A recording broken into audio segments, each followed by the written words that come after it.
Assalamualaikum warahmatullahi wabarakatuh. Bismillahirrahmanirrahim. Alhamdulillahi wa kafa. Wassalatu wassalamu ala nabiyyihil mustafa wa waliyyihil mujtaba wa ala alihi wa ashabihi mafatihul huda wa masabihid duja ahli siddi wal wafa. Ashabul fadilah, ulama'ana al-kiram wa masyayikhana al-afadil, bil khusus Bapak Kiai Haji Imam Nahrawi, Menteri Pemuda dan Olahraga Republik Indonesia, yang juga calon anggota DPR RI.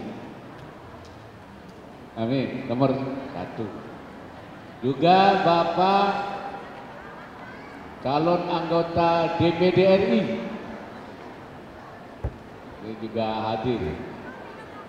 Ya. Pak Sudarto,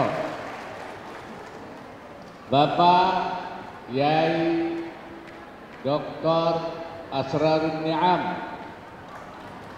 ini bukan sebagai deputi Menpora, tapi sebagai Katib Syuriah PBNU. Bapak Yai Haji Masrur dari PBNU juga. Kiai Haji Ahmad Zahari dari PWNU, Bapak Syakrin, Kiai Haji Syakrin, tokoh NU Jakarta Timur, ya. Bapak Kiai Ibnu Mulkan, Rais Syuriah, Jakarta Timur, Bapak Kiai Haji Ahmad Fatana, Ketua Tanfidiyah Jakarta Timur, Ketua PCNU Jakarta Barat Kiai Haji Fakhrul Razi, Ketua PCNU Jakarta Utara Kiai Haji Ali Mahfuz, Kiai Haji Hamdi, dan Ketua PCNU Saudi Arabia Kiai Haji Imran Mas'udi, Kiai Haji Hamdi Syakiri Tahiriyah, Kiai Haji Ahmad Fatani, Kiai Haji Imam Nawawi, Profesor Dr. Haji Suroyo, Direktur STIE Triduana, Kiai dan Kiaiat, Santriyin, Santriat, Nahdiyin, Nahdiyat, Ansor dan Fatayat, hadirin dan hadirat. Hari ini kita beristighatsah, memohon kepada Allah, pertama supaya negara kita dijaga oleh Allah, diselamatkan oleh Allah, dijadikan negara yang maju dan dijadikan negara yang baldatun thayyibatun wa rabbun ghafur. Jangan seperti kata orang, Indonesia akan jadi negara bubar. Na'udzubillah min, Indonesia akan punah. Memangnya dinosaurus apa? Alhamdulillah, Indonesia kata orang akan semakin kuat, bahkan akan menjadi negara nomor 6 di dunia, bahkan ada yang mengatakan nomor 4 di dunia. Kita mohon kepada Allah dalam istighatsah ini supaya makin hari negara kita makin kuat, makin maju, makin sejahtera. Amin ya rabbal. Yang kedua, kita berdoa supaya organisasi kita Nahdlatul Ulama menjadi organisasi yang kuat juga, jam'iyatan qawiyah, jam'iyatan mubarakah, organisasi yang diberkati oleh Allah. Amin. Dan organisasi yang nafi'ah, memberikan manfaat lana walil muslimina khassah, bagi kita umat Islam khususnya, wali jami'il indonesiyin wal alamin ammah, bagi Indonesia dan seluruh alam seluruhnya. Alhamdulillah, NU sampai hari ini masih tetap hidup, eksis. Umurnya sudah berapa tahun? Berapa tahun? 93. Alhamdulillah. Ada organisasi umurnya pendek, 1 tahun, 2 tahun, 3 tahun, 5 tahun. Wabillahi taufiq wal hidayah. NU alhamdulillah sampai hari ini tetap kuat, tetap eksis. Betul atau tidak? Mudah-mudahan terus sampai kiamat. Amin. NU adalah organisasi yang paling banyak anggotanya. Bukan hanya terbanyak di Indonesia, bahkan dinyatakan sebagai organisasi terbesar di dunia. Alhamdulillah. Tapi walaupun besar, NU tidak sombong. Betul? NU santun, NU bijak, enggak suka teriak-teriak. Betul atau tidak? Orang keliru menilai NU. Dikiranya karena diam, karena santun, karena bijak, dianggapnya lemah. Padahal organisasi yang paling ditakuti adalah Nahdlatul. Waktu dulu di sidang Ahok, saya dikuyuk-kuyuk di persidangan, reaksi se-Indonesia keras sekali, ancur-ancur. Baru katanya, waduh, negara ini khawatir kalau terjadi apa-apa. Jadi NU itu nggak usah teriak, dehen saja orang gemeter semua itu ya. Betul apa tidak? Makanya NU itu nggak pernah teriak. Kalau teriak gempar semua. Karena anggotanya itu ratusan juta. Alhamdulillah. Mudah-mudahan terus dijaga oleh Allah. NU juga sampai hari ini tetap kompak, betul? Utuh, satu, tidak ada perpecahan, besar tapi kompak. Banyak organisasi kecil tapi pecah. Pecahnya bukan 2, 3, 4. Tapi NU alhamdulillah satu, ini menunjukkan bahwa NU ini adalah organisasi yang berkah. Amin ya rabbal. NU ini menyelamatkan kita. Jadi NU itu kasafinati Nuhin, kayak perahunya Nabi Nuh. Ketika terjadi gelombang, orang naik Nabi Nuh perahunya. Kalau naik perahunya Nabi Nuh, insya Allah selamat. Tapi anaknya yang tidak mau naik, yang mengatakan sa'awi ila jabalin ya'simuni minal ma', saya mau berlindung ke gunung itu, ke gunung yang bisa menyelamatkan saya dari air. Kata Allah, la asimal yauma, tidak bisa yang menyelamatkan dari ini. Karena itu yang selamat yang naik perahunya Nabi Nuh. Sekarang yang selamat dalam menghadapi gelombang akidah, gelombang cara berpikir, gelombang berbagai kegaduhan. Kalau ingin selamat itu naik perahunya NO. Tinggal sedikit saja. Dulu Nuh, perahunya Nabi Nuh hanya dibuang. Jadi dulu namanya perahu NUH, sekarang NO saja. Betul apa tidak? Karena memang sekarang banyak sekali terjadi kegaduhan akidah, betul apa tidak?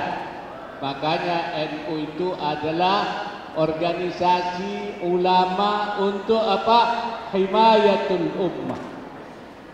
Himayatul ummah yaitu mencegah himayatul aqidah, himayatul din, menjaga agamanya supaya ala tariqati ahli sunnati wal jamaah.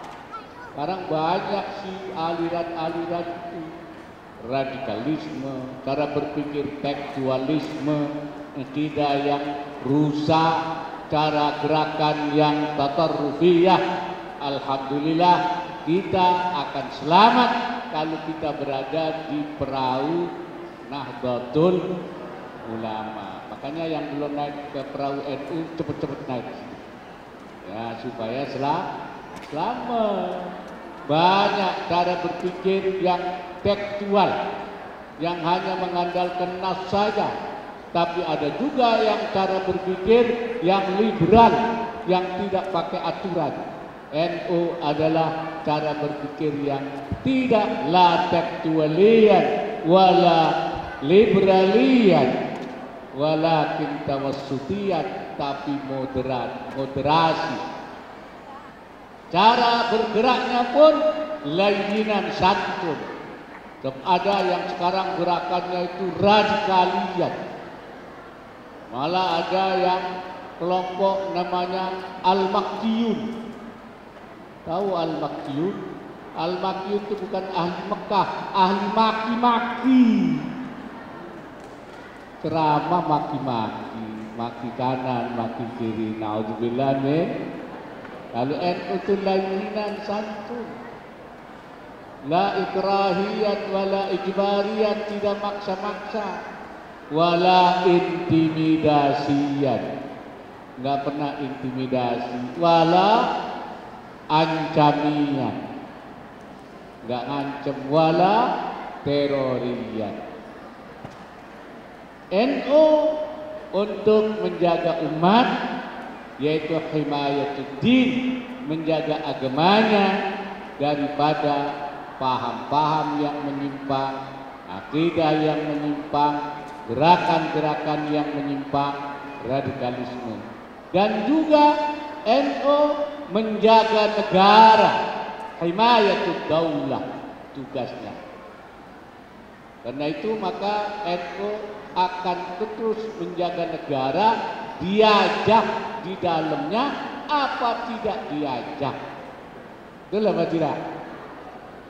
Bukan sekarang, sejak dulu. Ketika Indonesia baru merdeka, baru 2 bulan, Agustus, September, Oktober, datang lagi penjajah ke sini, menjajah lagi. Tentara belum terkonsolidasi, polisi belum terkonsolidasi, negara baru merdeka masih lemah. Tahu-tahu penjajah datang lagi. Untung ada putra terbaik bangsa, Hadratus Syekh Hasyim Asy'ari, pendiri Nahdlatul Ulama, Ar-Raisul Akbar Nahdlatul Ulama, pimpinan pesantren Tebuireng Jombang, berfatwa dengan penuh keberanian bahwa melawan Belanda hukumnya wajib fardhu ain. Fatwa ini ditindaklanjuti oleh PBNU, melahirkan resolusi jihad pada tanggal 22 Oktober. Resolusi jihad ini menginspirasi masyarakat, khususnya di Surabaya, melahirkan semangat melawan, sehingga terjadi perang 10 November. Akhirnya dengan perang 10 November penjajah dapat diusir, Indonesia tegak kembali. Alhamdulillah. Kalau tidak ada fatwa tidak ada, resolusi jihad tidak ada. 10 November mungkin Indonesia NKRI umurnya hanya 2 bulan.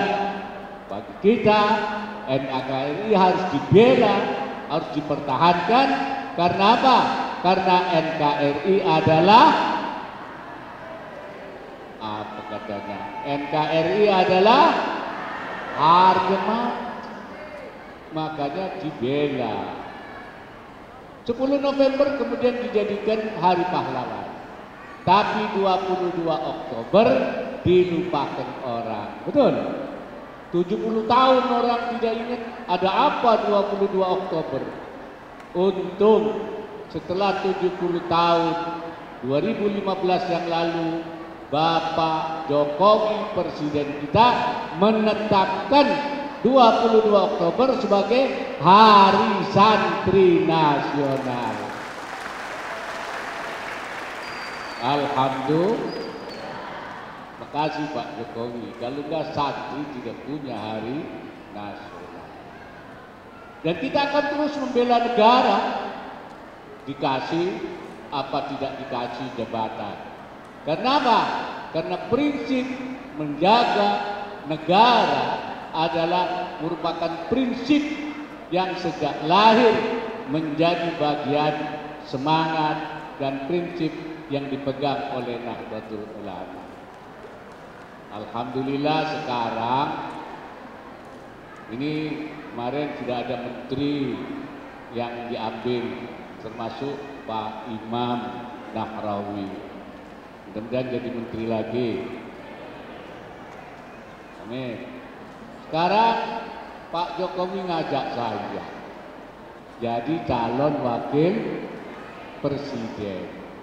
Sebenarnya saya ini sudah enak jadi Rais Am PBNU, Ketua Umum Majelis Ulama Indonesia. Tapi karena ulama minta saya menerima untuk menjadi calon wakil presiden, maka dengan tawadhu, dengan kepatuhan pada ulama saya terima. Sekaligus juga karena apa? Karena saya anggap meminta saya menjadi calon wakil presiden berarti itu menghargai Nahdlatul Ulama. Betul apa tidak? Harapannya kalau sekarang saya bisa jadi wakil presiden mewakili NU, saya harap nanti ada lagi presiden dari Nahdlatul Ulama. Amin ya rabbal alamin. Siapa tahu Pak Imam ini jadi presiden nanti ke depan. Amin ya rabbal. Makanya betul kalau ada orang NU tidak mendukung kader NU, maka NU-nya innalillahi wa inna ilaihi raji'un. NU innalillahi wa inna ilaihi raji'un. Kenapa saya mau? Karena saya anggap menghargai ulama. Betul apa tidak? Menghargai ulama. Pak Jokowi bisa saja mengangkat wakilnya itu dari tentara bisa, polisi bisa, politisi bisa, ya, pengusaha bisa, profesional bisa. Tapi Pak Jokowi tidak mengangkat mereka, tapi mengangkat saya sebagai ulama, berarti beliau mencintai ulama. Betul apa tidak? Alhamdulillah. Memang ada yang bilang, katanya yang penting yang didukung ulama. Saya bilang, kalau yang didukung ulama dari dulu, ulama itu tukang dukung. Betul apa tidak? Kalau ada presiden, wakil presiden, pasti yang suruh dukung ulama. Betul? Ada gubernur, wakil gubernur, pasti yang diminta dukung ulama. Jadi bupati, wakil bupati yang diminta dukung adalah ulama. Tapi kalau sudah jadi, wabillahi taufiq wal. Benar apa tidak? Makanya katanya ulama dulu itu kayak daun salam. Tahu daun salam, Bu? Kalau ibu mau masak tadi daun salam apa tidak?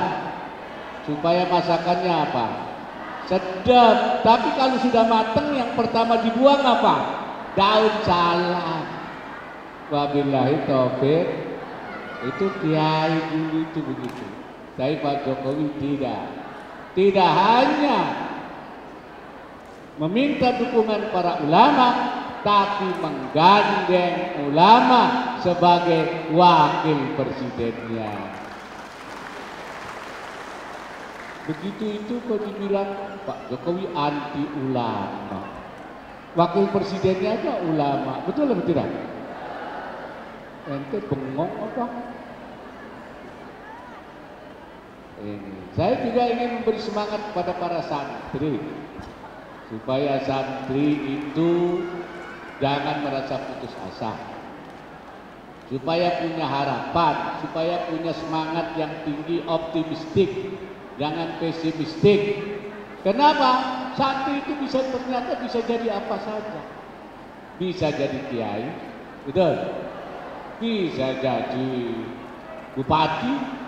Banyak bupati santri, bisa jadi wakil gubernur, ya Jawa Tengah, Jawa Barat, santri, bisa jadi gubernur, malah gubernur Jawa Timur itu santriat, muslimat, betul apa tidak?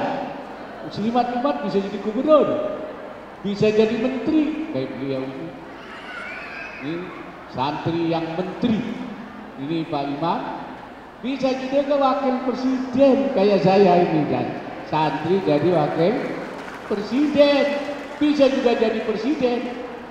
Buktinya siapa? Gus Dur. Gus Dur jadi presiden apa tidak? Gus Dur santri apa bukan? Santri, ternyata bisa jadi presiden. Mudah-mudahan nanti ada lagi santri yang jadi presiden kayak Gus Dur, santrinya siapa tahu dari santri Jakarta Timur. Dari apa Hiria, apa dari mana gitu ya. Amin ya robbal. Jadi seperti itu ya. Itulah kenapa saya mau. Memang ada yang bilang Maruf Amin itu kan paling dijadikan alat doang. Saya bilang emang saya pacul lah Pak. Saya cangkul jadi alat itu. Memang Pak Jokowi punya serendah itu? Insya Allah tidak. Ini barangkali ya. Ada yang bilang Maruf Amin itu sudah tua. Saya bilang, siapa yang bilang saya masih muda? Enggak ada tuh. Pak Jokowi juga tahu saya sudah tua. Ya, tapi seperti tadi dikatakan, saya juga di mana-mana. Saya itu terinspirasi oleh cerita waktu saya di Ibtidaiyah dalam Qiraatul Rasyidah. Ada orang tua nanam pohon. Ketika dikatakan bapak nanam pohon sudah tua, tidak akan mengenyam hasilnya. Tidak akan mengenyam hasilnya. Bapak pohonnya belum berbuah, bapak mati duluan. Apa kata orang tua? Saya nanam pohon bukan untuk diri saya, tapi untuk generasi sesudah saya. Saya juga begitu. Saya tidak penting apa saya menikmati hasilnya apa tidak, tapi yang penting meninggalkan manafi' masalih, manfaat dan maslahat, meninggalkan al-baqiyatus salihat, tinggalan-tinggalan yang baik untuk generasi yang akan datang. Amin ya rabbal. Ada yang bilang juga Maruf Amin itu kan sebenarnya belum tua betul dibanding dengan Mahathir Muhammad. Mahathir Muhammad itu 93 tahun jadi Perdana Menteri Malaysia. Betul ya? Tahu nggak? 93 jadi Perdana Menteri. Waktu saya berdiri kemarin di Kuala Lumpur di samping Pak Mahathir, betul juga saya ini masih muda kalau begitu. Kalau Pak Mahathir 93 tahun berani menjadi Perdana Menteri Malaysia, kenapa saya baru umur berapa saya ya? 57. Apa terbalik lah? 75. Kenapa saya tidak berani menjadi calon wakil presiden Republik Indonesia? Kalau menurut WHO itu World Health Organization, Organisasi Kesehatan Dunia, yang namanya tua itu umur 80 sampai 100. Itu tua. WHO itu kalau 60 sampai 80 belum tua itu. Jadi saya ini belum 80, belum tua. Apa namanya kata WHO? Baru setengah baya katanya. Ini. Jadi itu orang yang mencoba mendiskreditkan dana dan macam-macam lah. Pokoknya itu hoax itu.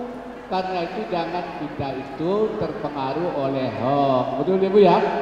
Hati-hati menerima berita itu. Pak Jokowi dihoaxin. Saya juga dihoaxin. Waktu mengambil nomor itu orang pada joget menyanyikan lagu memuji Pak Jokowi. Saya tepuk tangan saja. Tapi diceritakan Maruf Amin kehilangan keulamaannya karena berjoget. Saya bilang matamu rabun. Orang tepuk tangan kok dibilang joget. Saya diisukan bahwa saya bersalaman bukan dengan tangan, tapi cipika-cipiki dengan seorang perempuan. Salaman pakai pipi. Ada videonya. Coba saya lihat mana videonya, di mana saya cipika-cipiki dengan perempuan. Begitu dilihat, ini kan istri saya memang. Masa cipika-cipiki dengan istri sendiri saja dijadikan isu. Karena itu jangan percaya berita-berita. Ya betul ya. Inilah itulah. Pokoknya kita orang NU ada pedomannya. In ja'akum fasiqun binaba'in fatabayyanu. Kalau ada berita datang kepada kalian, orang fasik mau berita, tabayyun dulu, dicek dulu. Jangan sampai kita itu mau percaya saja. Sekarang ini medsos itu banyak hoaxnya. Maka saya bilang medsos itu sekarang merupakan tsunami teknologi. Ya, terus ini melanda di mana-mana, merusak itu tsunami. Kalau tsunami air itu paling-paling di tempat itu saja. Misalnya di Lombok, Lombok saja, di Palu, Palu saja, Banten Selatan, Banten Selatan. Tapi rusaknya daripada hoax ini menyeluruh, bukan saja seluruh Indonesia, bahkan juga didengar, dibaca di mancanegara. Jadi memang kita harus berhati-hati sekarang untuk menerima berita-berita itu. Karena itu saya dulu mengeluarkan fatwa di Majelis Ulama, namanya fatwa bermuamalah melalui medsos atau muamalah medsosiyah. Ini Pak, ini ya, muamalah medsosiyah supaya masyarakat tidak terprovokasi. Itu ternyata sekarang luar biasa bahayanya. Karena itu mari kita tetap istiqamah ala tariqati ahli sunnati wal jamaah. Mudah-mudahan negara kita akan tetap kuat, tidak akan bubar. Mudah-mudahan NU ke depan menjelang 100 tahun kedua, 100 tahun kedua nanti 2026 NU sudah bisa tinggal landas menjadi organisasi tidak saja nasional tetapi organisasi internasional. Sekarang NU sudah dikenal di dunia. Karena memang NU itu organisasi yang mendunia. Dari mana kita tahu bahwa didirikan untuk dunia? Dari gambar NU. Gambar NU itu dotnya panjang, dot gitu loh. Jadi dotnya mengelilingi dunia. Dot. Istilahnya NU itu mendotkan dunia. Betul atau tidak? Artinya sekarang NU sudah mendunia. Berat 100 tahun kedua, mulai 2026 kita akan meng-NO-kan dunia, mendotkan dunia sesuai dengan gambar yang ada di dalam Nahdlatul Ulama. Karena itu kita harus bersiap-siap mengawal, menguatkan NU sebagai organisasi jamiah maupun sebagai harokah. So, NU itu akidah. NU itu cara berpikir, fikrah. NU itu amaliyah, tapi NU juga harokah, gerakan. NU juga adalah jam'iyah, organisasi, harakah dan jam'iyahnya sudah perkuat pada periode-periode yang akan datang. Wallahul muwaffiq. Sebelumnya sekali lagi saya minta doa, minta dukungan semua warga NU ya laki perempuan, mudah-mudahan saya bisa terpilih jadi wakil presiden. Saya minta doa dan dukungan. Karena itu saya berharap kalau kali ini saya bertemu dengan Nahdien-Nahdiyat di Jakarta Timur sebagai calon wakil presiden, insya Allah nanti ketemu lagi sebagai wakil presiden Republik Indonesia. Amin ya rabbal alamin. Wallahul muwaffiq ila aqwamit thariq. Assalamualaikum warahmatullahi wabarakatuh.